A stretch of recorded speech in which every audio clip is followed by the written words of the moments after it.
go.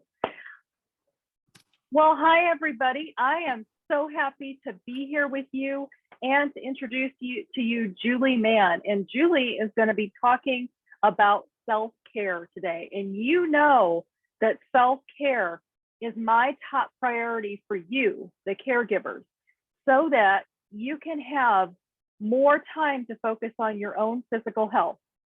So your relationships can be even better than what they are now. And so you don't have to feel like you have to be on top of every single thinking thing all of the time, because that is exhausting. So I want to welcome Julie. And Julie, if you could tell us just a little bit about yourself. Thank you, Wendy, and hello, everybody. Yes, I've been an actor for over 40 years. And along my journey, I realized that the best role I could ever play was myself. And so I started learning about self-care, which really, really changed my life. I became a hypnotherapist and an EFT practitioner, which, if you don't know, stands for Emotional Freedom Technique, which is a funny tapping technique, but very effective. And then later on in life, I started a health and wellness business, which is online, and I help people feel better on the inside, look great on the outside, and also create an income alongside what they're doing. Wow, let's hear more about feeling good on the inside and the outside. I think we all want to hear about that. So my first question to you, Julie, is what is the number one question that you get around self-care? I think it's not normally that people ask a question. It's just in having conversations with people, they tell me what's not working. And that's when I get to discover there's some sort of complaint that really they'd like to address. So they might say things like, I'm tired, I don't have any energy, I hate my skin, I've never got any time for me, I don't even have 5 minutes to wash my face, or I can't fit, I've not got anything to wear because I've put on so much weight. It's that kind of thing. And I realized that underneath what they're saying, they are needing a solution. Mm-hmm. For sure. Absolutely. And yeah, so the second question, definitely needing a solution. And we're going to provide you guys with some solutions today. And Julie's going to provide you with some links and some extra content. So be on the lookout for that. Second question, and this is a big one. How do you know when someone isn't taking care of themselves? And just for me, I hear things like, I'm crying myself to sleep, I'm exhausted, I'm becoming someone I don't recognize this person. So that's what I hear. What do you hear, and what do you see, and what are your cues to know when someone isn't taking care of themselves? I think it's really what you've just said, Wendy, that people start to tell you how life is, right now. And some people don't actually want to change that. But for those that do, I then talk to them about, what they would like. So it really is in hearing the kind of things that you were just saying that I too recognize that, yeah, they need a bit of self-care. And really, if you want to have a happy life, you need to be taking care of yourself. And life works when you take care of yourself. Oh my gosh, 100%. That's a write downable. Life works when you take care of yourself. Absolutely. Write that down. By the way, get a pen and a piece of paper, because you're going to want to write down a lot more. We're not done yet. So to build on that question, when people tell you those little cues that you listen for, when you hear those cues that, okay, this person is not taking care of themselves, what do you do, or what can all of us do when we hear that? How can we be proactive and help somebody? I think firstly, we need to recognize that we become conscious that we're actually saying that. If someone doesn't point it out, that they're hearing that regularly, that we need to become conscious of what it is we're saying or thinking over and over again, and look at whether or not we want to do something about it. But I think that the most important thing is to actually take the time to stop and listen to what you need. That's the key thing, firstly, because we don't stop, because we're all so busy, aren't we? So busy, people seem to wear it like a badge. How are you? Oh, I'm really busy, whatever that means. They're thinking about what they should have done, you know, or what they will be doing in the future. But most of us aren't in the present moment. And that is the only way you get to find out what you're really needing. And I think that when you stop and you actually listen, your body will tell you if you need more sleep. You know, it will tell you if you need to eat. It'll tell you if you've had too much to eat. It'll tell you if what you're eating is actually making you feel any good. You know, so it's actually listening for those things, but you have to stop to do that. You know, and if you're not feeling nourished, if you are feeling tired, then, you know, obviously there's something that you could be doing potentially to change that. And I think the other thing is that we all experience a gambit of emotions, don't we? And emotions come and go, but they are really fantastic at being a sort of gauge for our overall health and well-being, our health and happiness, really. So if you tune into your feelings, they can really steer you in a positive direction if you look for what's beneath the feeling. So for instance, if someone's saying that they feel really scared, probably if they look at what's underneath that feeling, it might be a need for reassurance. Now that might be asking someone for a hug, or, you know, it might be something else, but it's only when we listen to what the need is that we then have the choice to find a way to meet that need. Sometimes other people can help us meet that need, and sometimes it's really only us that can do that.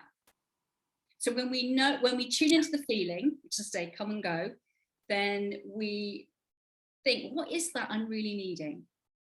If I'm feeling angry, what am I needing right now? It might be to be heard. It might be just to take, you know, time out to relax, you know, and it's just kind of listening and really kind of trusting ourselves to come up with the answer, because we do actually know, but most of us don't take the time to listen. I love that. So it's stopping, noticing your emotions and also how your body is feeling.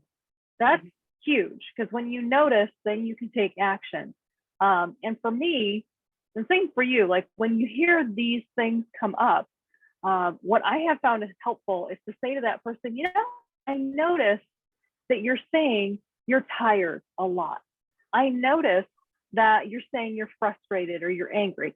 Because then, of course, all you're doing is you're saying, I'm noticing. You're not blaming that person. You're not, you know, making them feel bad, just noticing. And you're exactly right. Every individual has that within them, right? To find the answers. Absolutely. So I love this. And Julie, what is your top self-care solution? I guess it depends on what people are needing. And firstly, as I mentioned earlier, people need to want to have a solution. Some people just want to carry on as they are and complain about it, you know. They become their complaint in a way. So what I do is notice, like you said you do. I listen to what they're saying. I ask them some questions that may then uncover something. But they're the ones doing the uncovering. You know, they're the ones that are really getting to the bottom of it. Because, like I said before, we all really know what we want. It's not rocket science mostly. If someone, for instance, is experiencing bloating and they're really uncomfortable, or they've got a foggy brain, or they've got congested skin or dull skin, I'll talk to them about gut health. So I'm sure there are a lot of people watching who are well aware that now the brain is called, the gut is now being referred to as a second brain. And the thing about the gut is that if it's not working at its optimum, it will affect you hugely. So it influences the body, obviously your physical well-being. It also affects your mind. It affects your hormones. It affects your emotions, and it affects your skin as well. So if you kind of go to your gut and look after your gut, then you'd be amazed at what transformations you can have. So if people are complaining about those sort of things, I might then suggest that they have something to help their gut, a prebiotic, a probiotic, digestive enzymes, that kind of thing. So, you know, really it's about finding out what people want, and seeing if there might be something I have that can help them. And I've got lots and lots of solutions for that. And the other thing is that I know that there are a lot of carers who really struggle financially. I mean, I don't know what it's like in the States, but in the UK, sometimes people are caring, they're not getting paid for that, or they just get a minimum allowance. And actually, you know, if the person they're caring for suddenly isn't around anymore, then what do they do financially? So I also coach people to create a growing online income, and I do that for free. And, you know, it's something that's really simple for carers that they can do from their cell phone in the pockets of time that suit them, with no business experience whatsoever, because I teach them everything they need to know. So that's the other thing. So it's kind of health on the inside, the outside, and also wealth as well that I help people with. And it's actually something that I started doing because my husband asked for a divorce, and I was approaching my 60s and thought, without a pension, I needed something else as well. So yeah, I had to say it's changed my life, but I absolutely love being able to give people some autonomy. Yeah.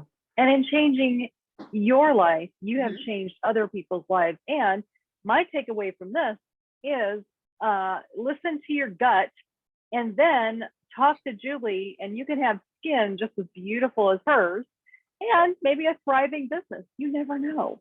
Or you can have all Can of I the say things. I'm 64? Yeah, you didn't say you're 64, but you certainly do not look it, my darling. My goodness.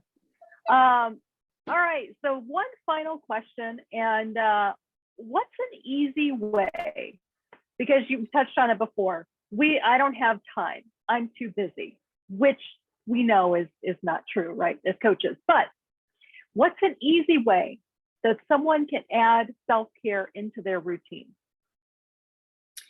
I think it's firstly that stopping and listening to what's the priority. You know, I mean, what is it that, you know, what's the smallest thing they could do that would make right now the biggest difference? Is it going to bed earlier? Is it drinking more water? You know, it could be something simple. So it's kind of difficult to answer that question, but I think firstly it's the willingness to stop and change something, and do it today, because you'd be amazed at the little things that make a huge difference. Oh my gosh, yes. So stop what you're doing and take one small step toward your self-care. What's one small thing that you can do for yourself today? Oh my gosh, Julie, thank you so much. It has been a pleasure and an honor. And Julie's going to share all the links. So all the information she has, all the ways to get in touch with her. Look out for that. And we'll see you later. Bye. Thank you, Wendy. Bye, everyone. Thank you.